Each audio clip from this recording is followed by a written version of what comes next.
you so much. Don't forget to get involved in the discussion this afternoon on the live football page on the BBC Sport website and app. You can follow all the action, read comments from our brilliant pundits and commentators working across TV, radio and online. You can get updates and news on all the goals. Scan the QR code on screen now. Also, you will note it's on the bottom left of your screen throughout the programme to join in. You can add your thoughts to the discussion here in the studio and also ask any questions of our brilliant pundits, Nedum, Glenn and Sam.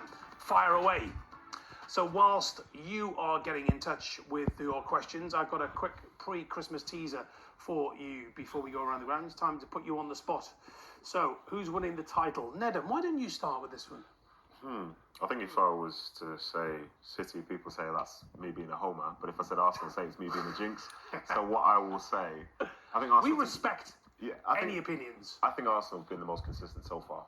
And I think even with this dip, the fact that it's still top is quite significant because I think they can turn the corner with players coming back in as well. So I'm going to lean that way, but it's not necessarily what I'm hoping for. Okay, brilliantly done. Thank you. Glenn? Yeah, it's going to be a good one. It's going to go right to the wire. I am going to lean towards Arsenal. I think that strength in depth.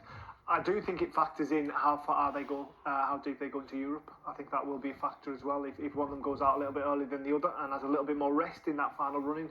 City have been there before, but this is a very different City team. I think this could be Arsenal's year. And they've got a great squad. Brilliant squad. Yeah. Who's going down? I'm going to go out on a whim. I'm going to say Wolves. I'm going to say Wolves. So I'm going to be very brave to say Wolves. Is it Burnley second one?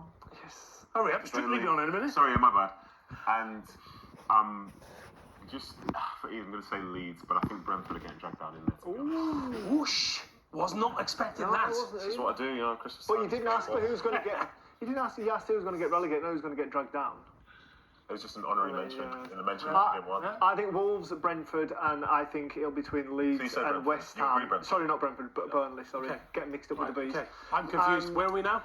Wolves, Burnley, Salford. And then I think it's going to be between Leeds and West Ham, and I think West Ham have more know-how and Premier League experience.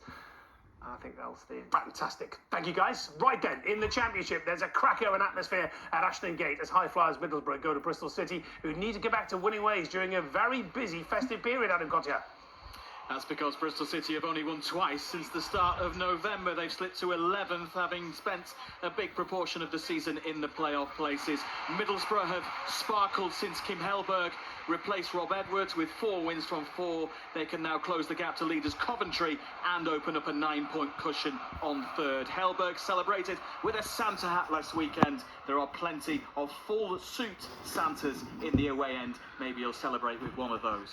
Thank you, Adam. The Ipswich Town squad went to local hospitals this week to deliver Christmas presents and spread festive cheer. Will there be any for Sheffield Wednesday? Is Santa there today, Mark Webber?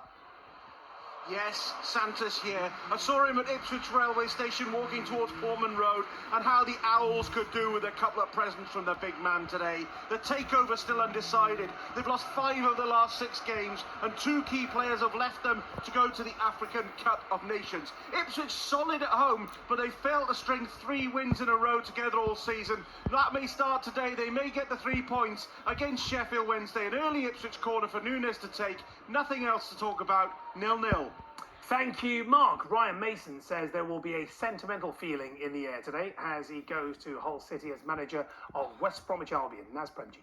Yes, afternoon, Jason. It was here back in 2017 during a game against Chelsea. Mason suffered that career-ending injury after a clash of heads. He's since gone on to become a brilliant coach. His West Brom side, though, in need to cure a little bit of travel sickness. They're not very good on the road these days.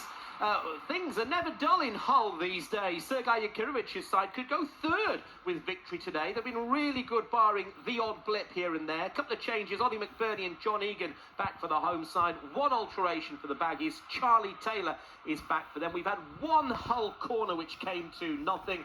It's Hull City 0, West Bromwich Albion 0. 5 games in the Bundesliga this afternoon. We'll keep you right across the scores. Eintracht Frankfurt have just levelled through Hugo Larsson against Hamburg. As it stands, Frankfurt are 7th in the table. Queen's Park Rangers aiming for 4 Championship home wins in a row in the same calendar year for the first time since 2017. Leicester City are at Loftus Road, and there's been a goal. Jacob Colshaw.